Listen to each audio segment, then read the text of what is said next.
Erokamano ahinya Millicent Adhiambo kuom lipot malit no kendo bedo na malit nikech kanya kwar kanye mae to gimba waneno ni kinde mathoth weche mag ratiro kwamo e lwet obila ma emonego bed ni konyo e chwalo ratiro tiyudo ka buche mang'eny tho mana e bad sirikal mar doho. Wan gi geno ni nyathino biro yudo chango mapiyo to ka ok kamano ratiro mare biro chopo kare. Wadhi e kaunti ma Homa Bay kama nyathi moro mawuoyi ma jahigni 7 owito ngimane bang' lwar e bugo mar choo e dalagi manie kar dak ma Shauri Yako e boma ma Homa Bay. Nyathino ma oseyang nyinge ni Emmanuel Blessing ne olwar e bugo mar choo no mane owe dhoge nono odiochieng' manyoro e kinde mane odong' kende e dalagi.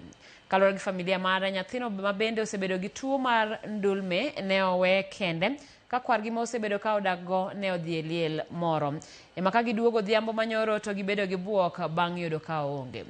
Kwar mare wacho ni mijing'o mar yude ne ogore Lwanda ema kane girango choo manie dala kanyo to giyudo ka ringre ni ei chono machalo ka gima ne okier ma olwar ei chono. Obila ne ogolo ringre e bugo mar chono kendo tero nyake kar kano ringre jomotho ma Homa Bay.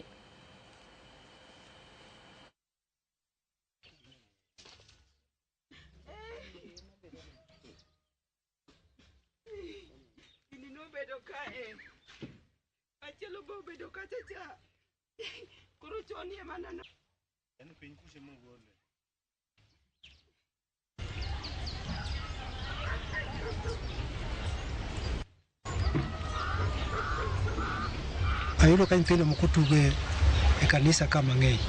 Koro pacha moro biro seche moko wato timore nade owuok odhi oko kocha. Koro chuna dok chien maluoro mabiro nyaka kanyo. Koro temo ng'iye pap kanyo moso katimore nade ok anene. Koro awuok ago kona luoro kama kadhi mwalo nikech wuon gi odgi ni mwalo piny.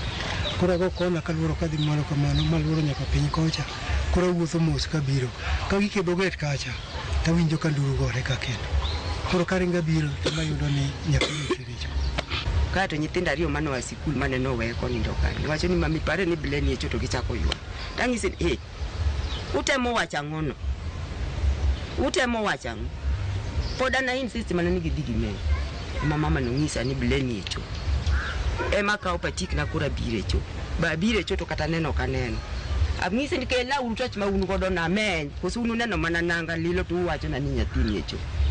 Ka menyo yudo mana ka nyathi sot ne manorwako ema nene cho. Okachaka ng'iyo kendo maber.